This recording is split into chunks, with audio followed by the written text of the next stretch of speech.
Hey, Bucks, it is time for our Bucks Book Talk again. And this week, I wanted to share a couple of books that I read with you that were more on the lighthearted side.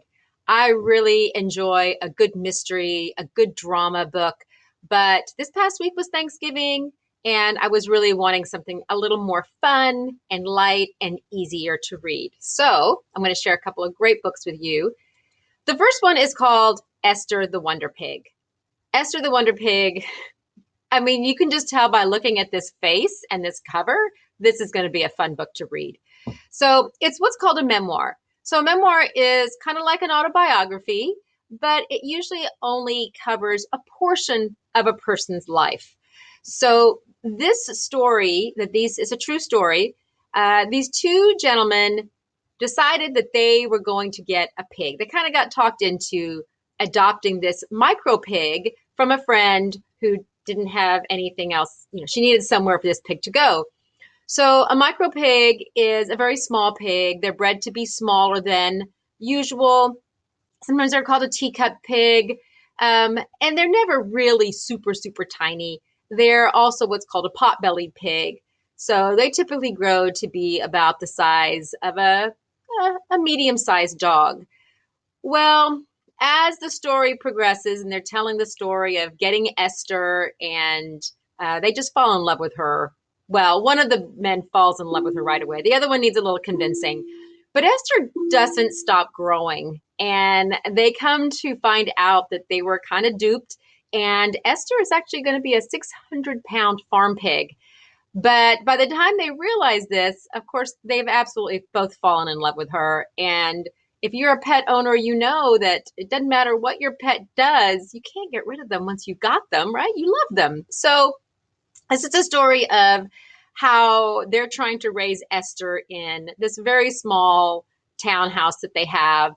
And you can imagine she pretty much takes over their lives. It's a bit destructive. And it's how they deal with her and then ultimately what they end up doing. I absolutely loved it. It made me want to get a pig almost, but no, yeah, you don't want a pig for a pet if you live in a normal house. So all of these other books are also memoirs built around people's lives with animals.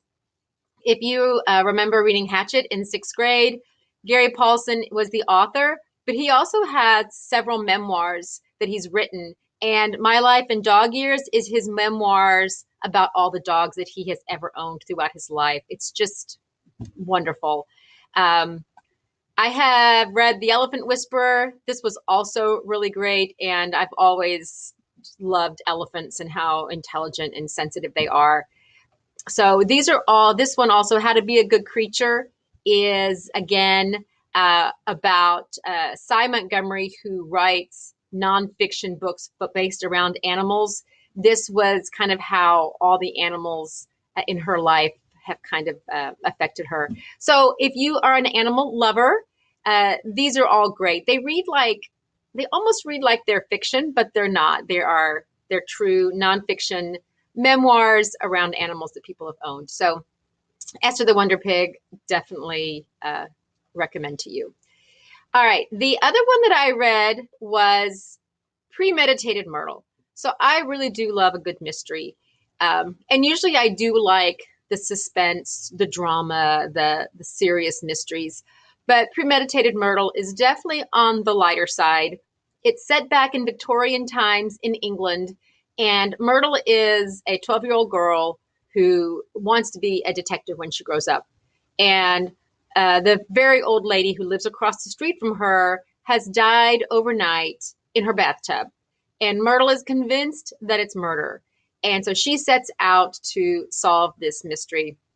It is funny. It's lighthearted. There's some really great kind of tongue-in-cheek humor to this story. And it was a very quick read. These are all other types of what I would consider lighthearted mysteries. Framed, this is a trilogy that's really great. Anything by Stuart Gibbs is a really good, fun, lighthearted mystery. Spy School is the beginning of his Spy School series. He's also got the Zoo Animal series. as well as a series of mysteries set on the moon. Uh, Pals in Peril. This is a series that I have not read yet, but there's quite a few books in the series, and I don't even think you have to read those in order. Uh, that just looks weird, but fun, right? These are all supposed to be fun books to kind of get you back into the reading after the break. Anything by Carl Hiaasen is also very good. He also wrote Hoot and Scat and several others.